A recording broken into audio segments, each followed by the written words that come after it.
Yo! What's up sa inyo mga ka-farming? Panibagong araw at panibagong vlog. Kung napapansin nyo, voice record na naman tayo sa unang bahagi ng ating video. Dahil nga po dito sa video na to ay tatalakayin natin kung paano ba natin kukumbinsihin na kumain ng masusustansyang damo ang ating kambing. Lalong lalo na kung yung mga damo na yon katulad nito ay hindi niya po nakasanayan sa poultry na kanyang pinanggalingan. So itong damo na to mga ka-farming is hindi po sanay na kumain itong ating kambing kasi nga po ang pinapakain daw po nila doon sa farm is ipil-ipil at saka yung maromais kung tawagin mga ka-farming at mga feeds. Yun po ang pinapakain nila. So kung kayo po ay updated dito sa aking YouTube channel, malamang sa malamang nakita nyo na po yung ating bulugan na malaki. So yung bulugan po natin na malaki na yon is, yun nga, tulad ng aking sinabi, hindi po siya sanay sa mga kung anong klase lang na damo. Kasi iba yung kinalakihan niya.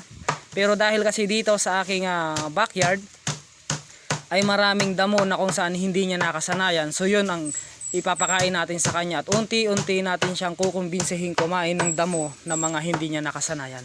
At yung mga nakasanayan niya ay unti-unti ay kakalimutan niya na mga ka-farming. Unang-una sa listahan mga ka-farming is yung feeds.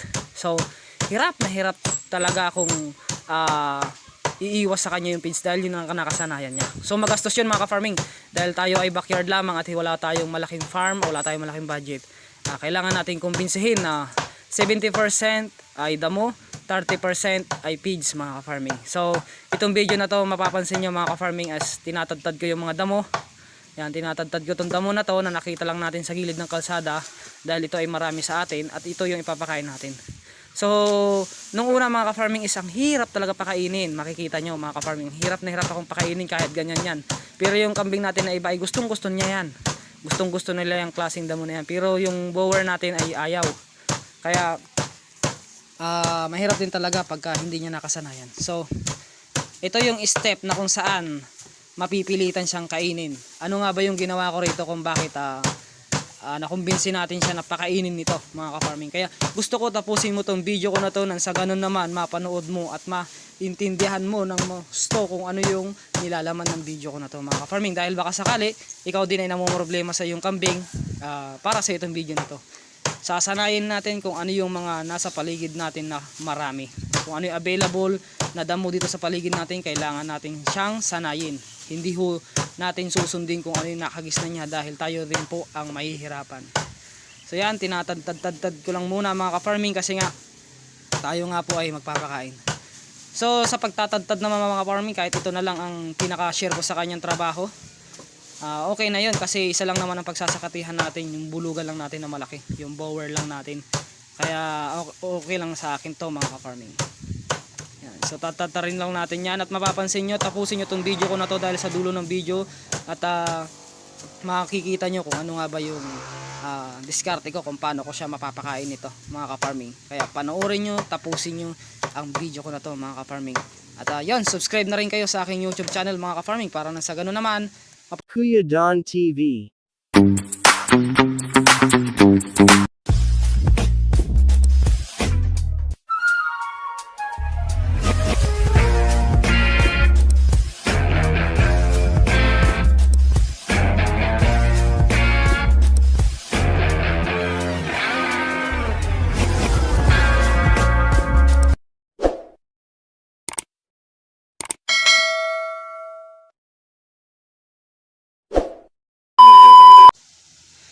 So ayun mga ka-farming, karugtog lamang po ito ng aking video na ginawa kanina.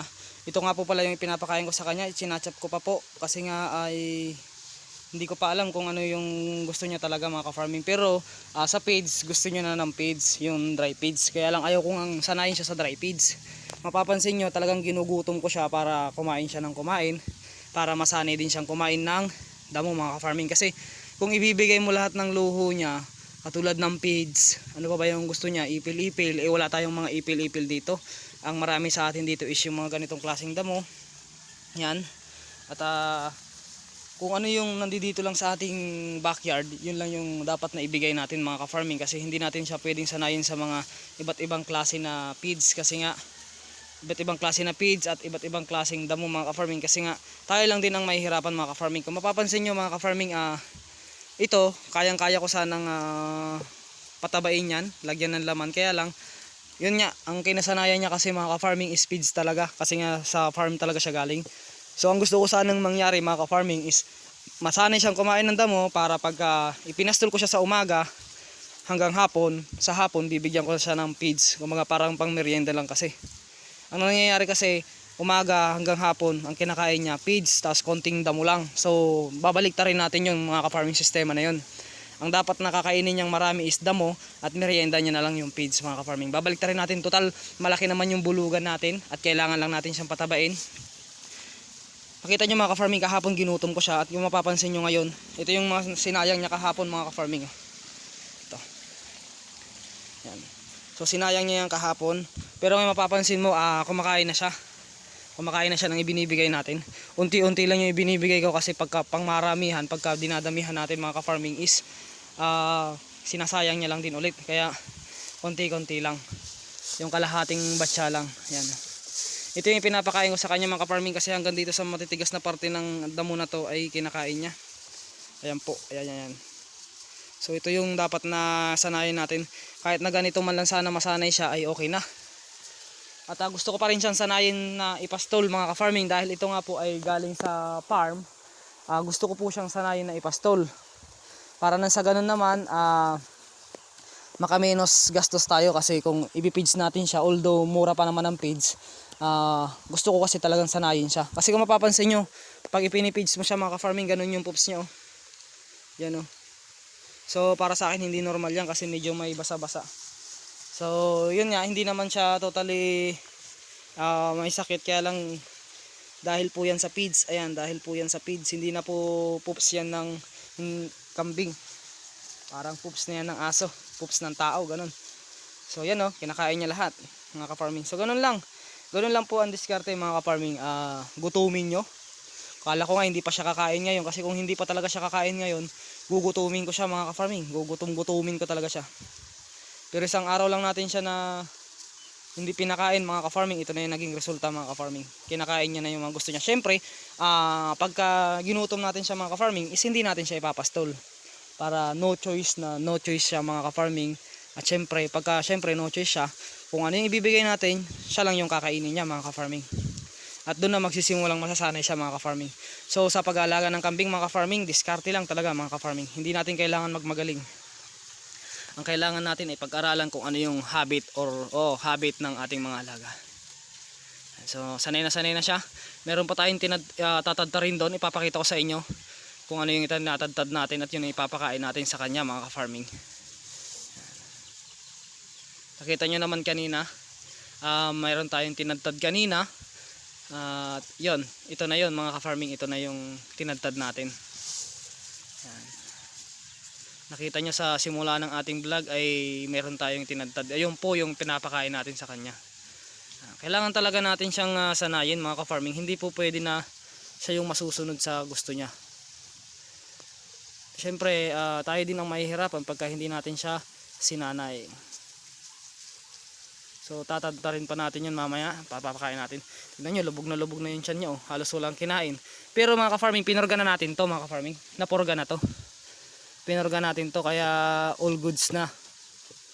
Ayan. Tignan natin yung poops kung may bulate. Wala naman.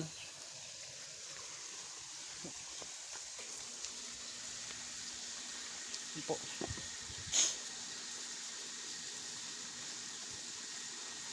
Yan po ang resulta ng isang araw na hindi kumain ng maayos dahil ginutom natin.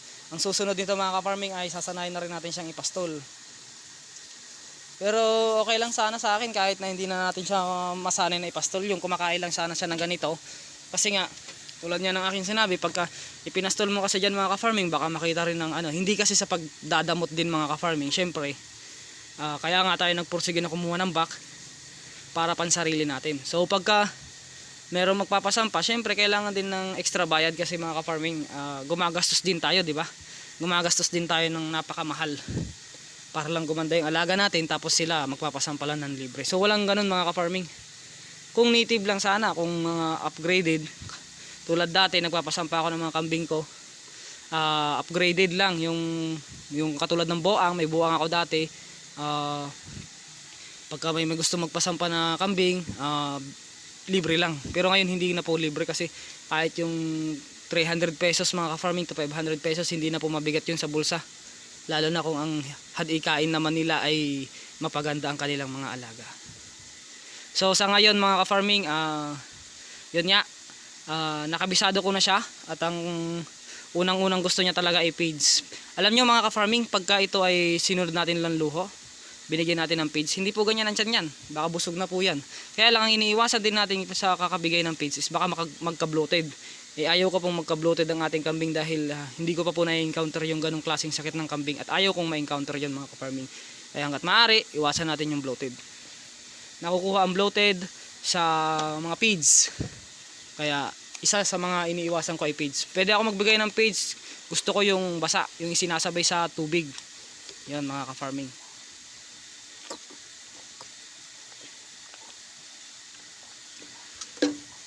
Kakapastol lang natin sa ating mga alagang kambing. At ngayon ay ito, nagtadtad tayo. At hanggang mamaya na yan. So mamayang hapon, hanap na naman tayo ng damo na kakainin niya. Pero susubukan natin mga ka-farming mamayang tanghali kung kakain siya ng puno ng saging.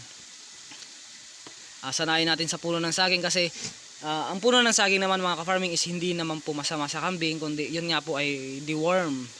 So everyday siya nagdi-deworm pagka kumakain siya ng puno ng saging. Kaya maganda rin po yun. Gustong gusto niya. So marami po tayong pagkukuhanan ng damo. Kaya walang problema para sa akin na magsakati dahil siya lang naman yung pagsasakatihan ko mga ka-farming. At saka yung mga matitira niya naman mga ka-farming is yun na yung, yan. Yun na rin yung kinakain ng ating mga kambing. Kasi nakapastol naman yung mga kambing natin. Ito lang hindi ko pinapastol kasi gusto ko nakakulong lang siya para mas maging agresibo siya palagi mga ka-farming. Para pagka mayroong kumontak sa atin na gusto magpa-hit ng kambing nila, magpasampa, magpastad, pwedeng pwede mga ka-farming. Kasi agresibo yung kambing natin. So yun lang mga ka-farming ang ating update dito sa aking kambingan.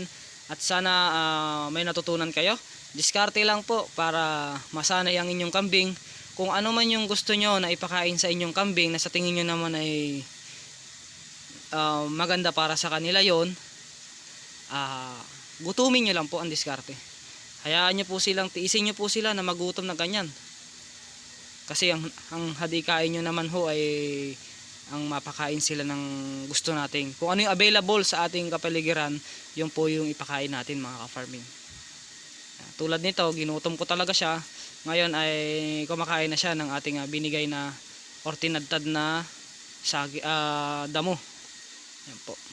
So itong damo na to ay nakuha ko lang sa gilid ng kalsada. So marami pa po tayong pagkukuhanan yan. Kaya walang problema mga ka-farming. At may service naman tayo. So all goods mga ka-farming. Yan lang. So ano. So yun lang mga ka-farming. Support nyo pa rin po yung aking vlog. Ganun lang po yung diskarte ko para matutong kumain. Kahit naman sa pag gusto nyo sanayin ng inyong kambing, gusto nyo halimbawa ay hindi po marunong kumain ng feeds ang inyong kambing, subukan nyo po na tulad ito. Subukan nyo po mga ka-farming na kakainin siya ng, halimbawa pag gusto nyo pakainin siya ng feeds pero hindi siya sanay, gusto nyo painumin ng tubig na may feeds pero hindi siya sanay, pagka gusto nyo siyang painumin ng tubig na may feeds, ibilad nyo lang po siya sa tanghali, sa araw. Painumin nyo ng tanghali at sigurado ho yun iinom. At pagka gusto nyo rin pong sanayin siya ng feeds, gutumin nyo lang din po mga ka-farming. Bitin-bitinin nyo sa kanin ay sa damo, tapos bigyan nyo pa unti-unti ng feeds. Yun, masasanay din yun mga ka-farming. Gutom lang ang kailangan para masanay ang ating mga kambing. So yun lang mga ka-farming, hanggang dito na lang po. At peace out sa ating lahat.